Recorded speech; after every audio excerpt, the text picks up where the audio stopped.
नमस्कार दोस्तों, मैं हूं कृष्णदेव अर्बन नक्सल। दोस्तों, मैं आज आपको ये समझाने आया हूं कि महाराष्ट्र रेरा ने जो ऑर्डर पास किया है, ऑर्डर नंबर 30 ऑफ 2022, 6 जून को जो ऑर्डर पास किया, वो ऑर्डर सिर्फ महाराष्ट्र तक सीमित नहीं है। थोड़ी सी कंट्रोवर्शियल बात कह रहा हूं। उसका जो असर है वो सिर्फ महाराष्ट्र तक सीमित नहीं है, वो ऑल ओवर इंडिया के लिए भी काम करता है और काम करेगा। वो किस हद तक काम करेगा, उसकी सीमाएं क्या है, ये मैं आपको समझाने आया हूं। तो ये पहली बात। दूसरी बात यह है कि ये ऑर्डर पास किया गया है 6 जून 2022 को। तो नॉर्मली कोई भी रूल पास किया जाता है या ऑर्डर या निर्देशिका टाइप की चीज पास की जाती है, कानून भी पास किया जाता है, तो उसको प्रोस्पेक्टिव इफेक्ट होता है और रेट्रोस्पेक्टिव इफेक्ट नहीं होता है। यानी उसके आगे से वो काम करेगा। 6 जून के बाद के जो डेट है उसके लिए काम करेगा, वो केसेस के लिए काम करेगा। 6 जून के पहले के जो डेट हैं, सवाल उठता है क्या उसके लिए काम करेगा, क्या उसके लिए फायदेमंद है। तो बहुत सारे लोग ये सोचने वाले हैं, यार 6 जून को पास किया, लेकिन मेरा जो टोकन फॉरफिट हुआ है वो फॉरफिट हुआ है कुछ महीने पहले, 2022 के बिगिनिंग में या 2021 में पास हुआ है। तो क्या ये ऑर्डर मेरे लिए काम कर सकता है, इसमें से मुझे कोई फायदा मिल रहा है क्या। बिल्डर लोग तो यही आर्ग्यू करने वाले हैं कि नहीं, कोई फायदा नहीं है, आपके लिए ये लागू नहीं है, क्योंकि ये आपके टोकन फॉरफिट होने के बाद में आया है। मैं आपको ये समझाने आया हूं कि ये फायदेमंद है, आप इसका इस्तेमाल कर सकते हो और आपको इसका इस्तेमाल करना चाहिए। You should use this. ये ऑर्डर आपके लिए बहुत काम की चीज है। ये आपके आर्ग्यूमेंट्स को स्ट्रांग करेगा। ये आपके अधिकारों की एक जो सीमा है, लक्ष्मण रेखा है, वो लक्ष्मण रेखा को क्लियर कर रहा है। लेकिन ऐसे जरूरी नहीं है कि सिर्फ 6 जून को पास किया तो 6 जून से पहले के केसेस को ये लक्ष्मण रेखा लागू नहीं है। लक्ष्मण रेखा लागू है, पहले से था। वो लक्ष्मण रेखा किसी ने ड्रॉ नहीं किया था, क्या हिंदी में कैसे कहते हैं, चित्रांकित नहीं किया था। आई होप मैं सही शब्द इस्तेमाल कर रहा हूं। उसको जमीन में किसी ने ऐसे लाइन खींचा नहीं था, लेकिन फिर भी वो लक्ष्मण रेखा पहले से लागू है। और आप इस सर्कुलर को लेके आप किसी भी अथॉरिटी, यानी किसी भी RERA authority anywhere in India, चाहे वो वेस्ट बंगाल हो, चाहे वो कर्नाटका हो, चाहे वो पंजाब, हरियाणा, दिल्ली हो, आप उसका इस्तेमाल कर सकते हो। कैसे, ये मैं आपको समझाने आया हूं। उसकी एक सीमा है, उसका एक लिमिट है। कोई भी चीज की यूजफुलनेस, उसको अगर इस्तेमाल करना है तो हमें जानना पड़ता है कि उसके लिमिटेशंस क्या हैं। उसके लिमिटेशंस को ठीक से अच्छी तरह से समझोगे तो आप उसका इस्तेमाल कर सकोगे, अच्छी तरह से उसको यूज कर सकोगे। तो अब मैं आपको समझा रहा हूं कि 6 जून का जो ऑर्डर है, महाराष्ट्र रेरा ने जो पास किया है, अलॉटमेंट लेटर को लेके, टोकन फॉरफिट करने की बात को लेके, बिल्डर्स जिस तरह से आपके टोकन फॉरफिट कर लेते हैं, उसके ऊपर उन्होंने एक बहुत ही क्लियर कट लाइन ड्रॉ किया है कि ये जायज है और ये नाजायज है। इसके ऊपर हम अभी चर्चा करने जा रहे हैं करीब 15-20 मिनट के लिए। आप ठीक से सोचिए, सोच के समझ के इसका इस्तेमाल करिए, कैसे आपके सिचुएशन में फिट होता है। तो पहले आपको मैं समझाता हूं कि ये ऑर्डर क्या था, एकदम नटशल में समझा रहा हूं। वैसे 2-3 वीडियोस पहले बन चुके हैं जिसमें मैंने बहुत ही डिटेल में समझाया है, और भी वीडियोस बनेंगे, क्योंकि ये ऑर्डर का कुछ पेजेस के हैं तो मैं नेचुरली 1-2 वीडियो में वो कवर नहीं होता है। लेकिन मेन उसकी बात यह है, मोटा मोटी उसकी बात यह है कि बिल्डर्स के ऊपर कुछ ऐसे लगाम लगाए गए हैं, यानी रोक टोक लगाया गया है, जिससे वो पार नहीं कर सकते, वो उनको खींचता है, उनके लिए अंकुश है। ओके, जैसे हाथी को अंकुश देना पड़ता है ना कि भाई रुको, बहुत ज्यादा आगे मत बढ़ो, तेज मत भागो, रुको, या घोड़े को लगाम देना पड़ता है, उस तरह से बिल्डरों को लगाम देना पड़ता है, क्योंकि बिल्डर बहुत पावरफुल हैं। जब वो फ्लैट बायर के साथ बैठते हैं, बात करते हैं, तो वो बहुत ही ज्यादा ताकतवर हैं। उनकी ताकत तो बिल्डर यानी फ्लैट बायर से बहुत ज्यादा है, और उसके ऊपर अंकुश नहीं होता है। तो रेरा का एक सबसे बड़ा, रेरा कानून का सबसे बड़ा एक रीजन ये है कि इतनी शक्तिशाली लॉबी को कैसे कंट्रोल में लाया जाए, कैसे उनके ऊपर रोक टोक लगाया जाए कानून के दायरे में। तो महाराष्ट्र रेरा एक कॉम्पिटेंट अथॉरिटी है। थोड़ी सी मैं आपको फिलॉसफी समझा रहा हूं कि ये ऑर्डर कहां से आ रहा है, where is this order coming from, इसका फ्रेमवर्क आपको समझा रहा हूं। तो दोस्तों, जैसे आप जानते हो 2016 में RERA act, real estate regulatory act, यानी रियल एस्टेट को रेगुलेट करने के लिए एक अधिनियम पास किया गया। 2017 में एक कॉम्पिटेंट अथॉरिटी बना दिया गया हर एक स्टेट में, और उसको बैठाया गया कॉम्पिटेंट अथॉरिटी, जो रेरा एक्ट को इंप्लीमेंट करेंगे। ये कॉम्पिटेंट अथॉरिटी को पावर्स दिए गए। किस चीज के पावर्स? पहली बात है कि उनके सबसे ज्यादा पावर तो आपको जो दिखता है कि वो फैसले सुनाएं, ऑर्डर्स दें, मामले सुने। जहां पे बिल्डर ने फ्लैट बायर पे गलत किया है, या फिर उल्टा भी हो सकता है कि फ्लैट बायर बिल्डर के साथ गलत व्यवहार कर रहा है, ऐसे भी थियोरी में तो हो सकता है। ज्यादातर ऐसे ही होता है कि ज्यादती बिल्डर से होती है। फ्लैट बायर रोते रोते रियल एस्टेट रेगुलेटरी अथॉरिटी के पास जाता है और कहता है कि मुझे बचाओ, बिल्डर ने मेरे पैसे ले लिए हैं, फ्लैट नहीं दे रहा है, या बिल्डर ने पैसे ले लिए हैं, जब्त कर दिया है। मैंने जब कहा कि मैं आगे नहीं भर सकता हूं, तो वो कह रहा है कि जो भी पैसे हैं वो मेरे हो गए। या फिर बिल्डर ने एक पोजीशन डेट दिया था, वो पोजीशन डेट के हिसाब से उसने डिलीवरी नहीं दिया है। तो ये कुछ प्रॉब्लम्स हैं, कॉमन प्रॉब्लम्स हैं, और भी टाइप के प्रॉब्लम्स हैं, लेकिन ये टाइप के मेन प्रॉब्लम्स हैं।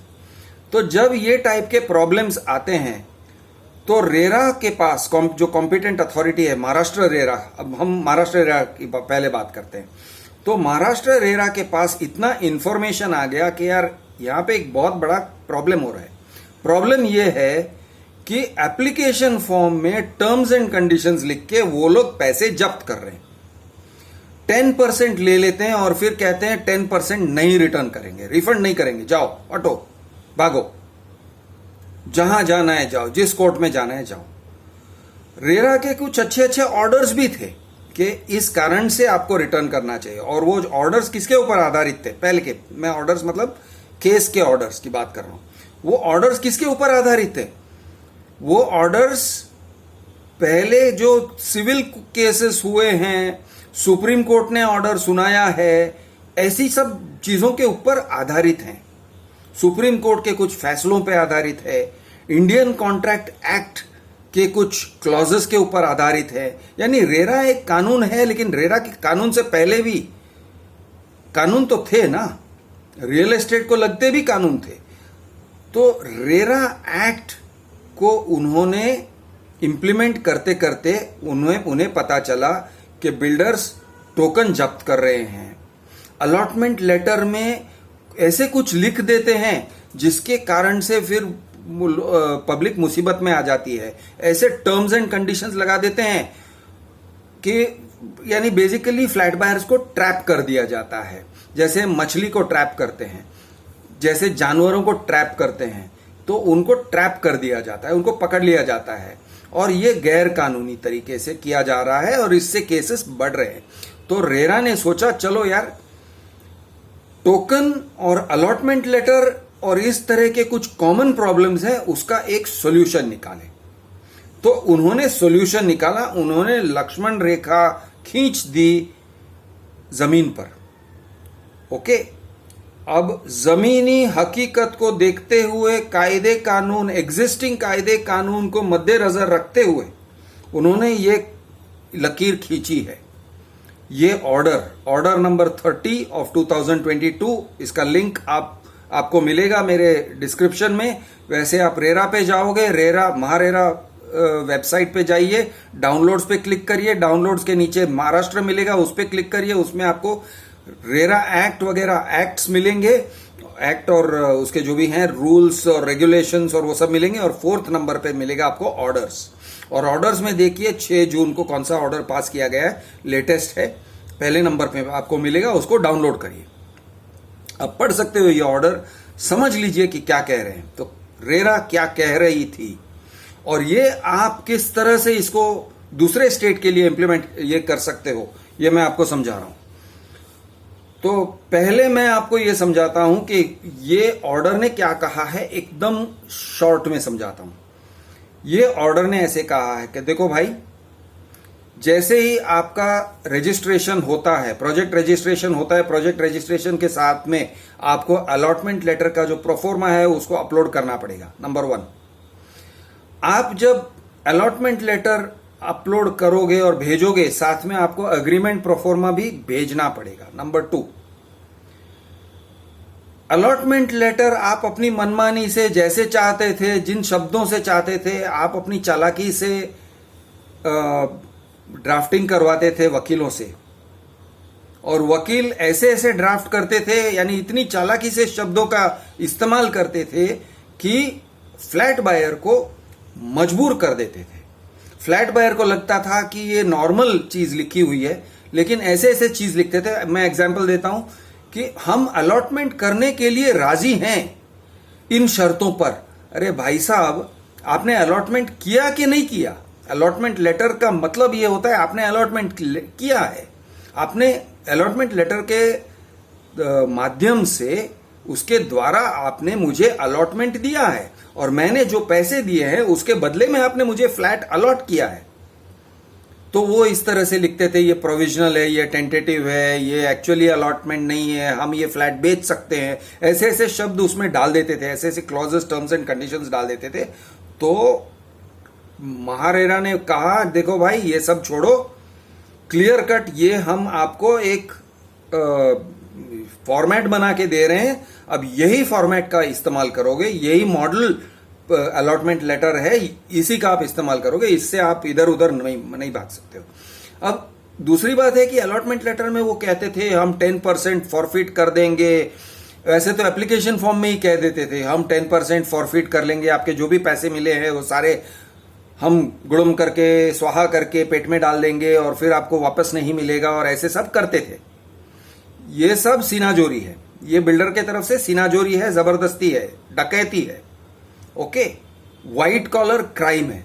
तो ये इतने सारे बढ़ गए थे और बिल्डर्स इतने सारे लोगों के टोकन जब्त कर रहे थे, और कुछ केसेस जब रेरा में जाते थे तो रेरा कहती है भाई ये क्या कर रहे हो, तो उनको पैसे वापस मिल जाते हैं, लेकिन जो लोग रेरा के पास नहीं जाते हैं उनको पैसे वापस नहीं मिलते। तो ये टाइप से सब काम हो रहा था, हो रहा है, आज भी हो रहा है। मैं कहता हूं अभी तक ये इंप्लीमेंट नहीं कर रहे हैं बिल्डर्स, लेकिन चलिए आगे देखते हैं। तो अलॉटमेंट लेटर उन्होंने कहा कि भाई इसमें ये सब लिखा हुआ होना चाहिए, हम ये फ्लैट आपके नाम पे अलॉट कर रहे हैं, ये फ्लैट के कैरेक्टरिस्टिक्स क्या हैं, कौन सा टावर है, सब कुछ क्लियर कट।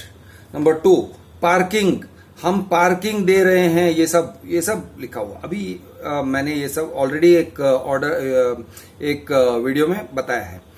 टोकन कितना अमाउंट जब्त कर सकते हैं, अलॉटमेंट लेटर से पहले कुछ भी जब्त नहीं कर सकते हैं। अगर आपने मना कर दिया तो आपने टोकन स्वाइप कर दिया, घर आए, आपको लगा कि नहीं ये नहीं करना है, जब तक आपका अलॉटमेंट लेटर नहीं आता है आप उनको भेज सकते हो। जब तक अगर आपका अलॉटमेंट लेटर आ गया तो आपकी क्लॉक चलने लगी, टिक टिक टिक टिक, तो क्लॉक चालू हो गया, टाइमर चालू हो गया। अब आपके पास 15 दिन है, 15 दिन के अंदर आप उन्हें ईमेल लिखिए, जरूरी है, बहुत जरूरी चीज कह रहा हूं, ईमेल लिखिए बिल्डर को कि भाई साहब हमें नहीं चाहिए, सॉरी, कुछ भी नहीं, कोई कारण बताने की जरूरत नहीं है, कोई मजबूरी वगैरह, मेरे पापा बीमार है, कुछ नहीं, कोई मजबूरी नहीं है, सॉरी मुझे नहीं चाहिए, लिख दीजिए, आप ईमेल भेज दीजिए, वेरी इंपॉर्टेंट, ओके।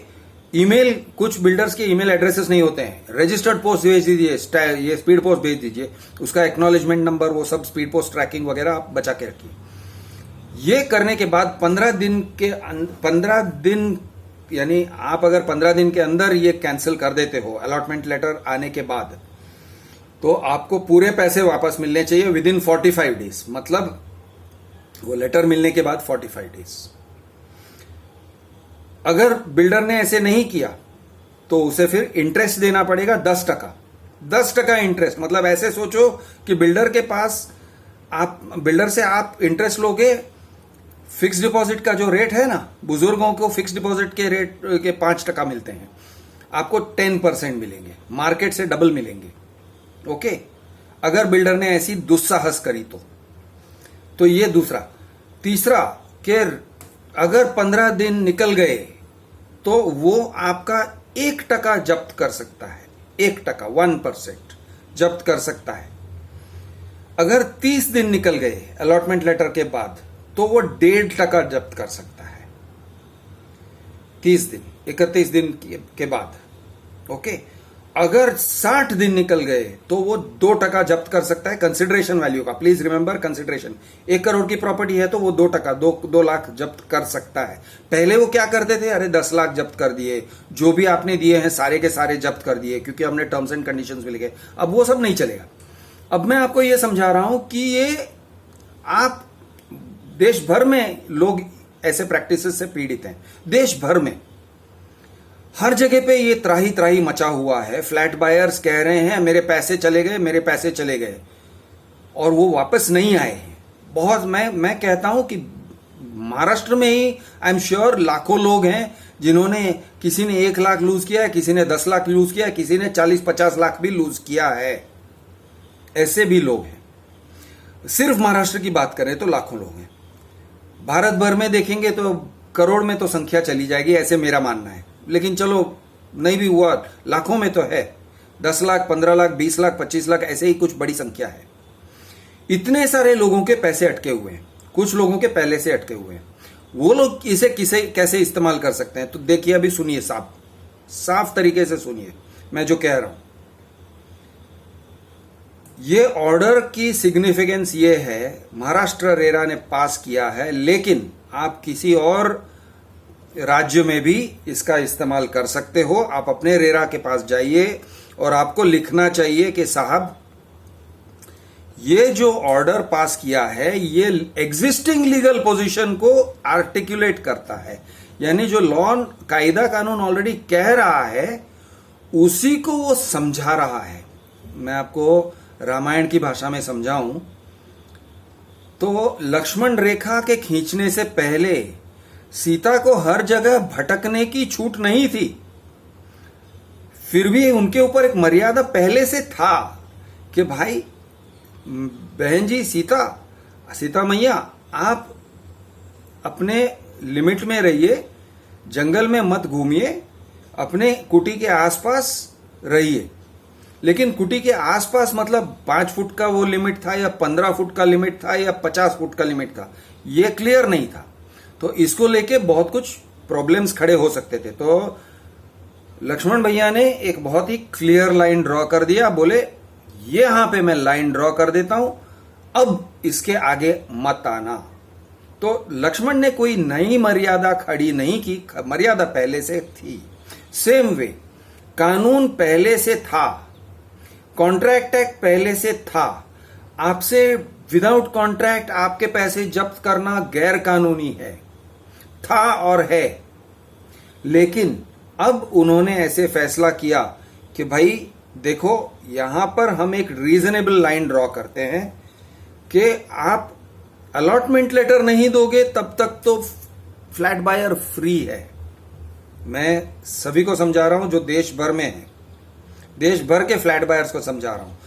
अगर अलॉटमेंट लेटर नहीं आया तो आप मुक्त हो। आपको आपके एप्लीकेशन फॉर्म में जो भी लिखा हो, आपने जो भी सिग्नेचर्स किए हो, आप फ्री हो, क्योंकि आपका कोई कॉन्ट्रैक्ट नहीं है बिल्डर के साथ।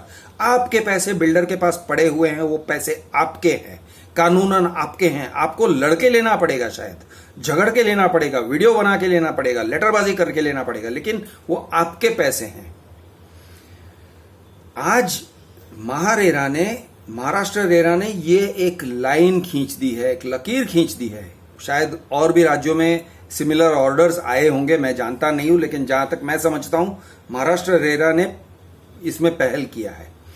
तो ये लकीर जो खींची हुई है, इसी लकीर को आप किसी और के पास लेके जाइए, कर्नाटका रेरा के पास लेके जाइए और कहिए सर देखिए महाराष्ट्र रेरा ने ये रीजनेबल पोजीशन लिया है, उनका पोजीशन ऐसा है, it is based on law, it is based on legal reasoning, ठीक है। तो ये इस लीगल पोजीशन को उन्होंने लिखा हुआ है, लेकिन है लीगल पोजीशन जो पहले से है।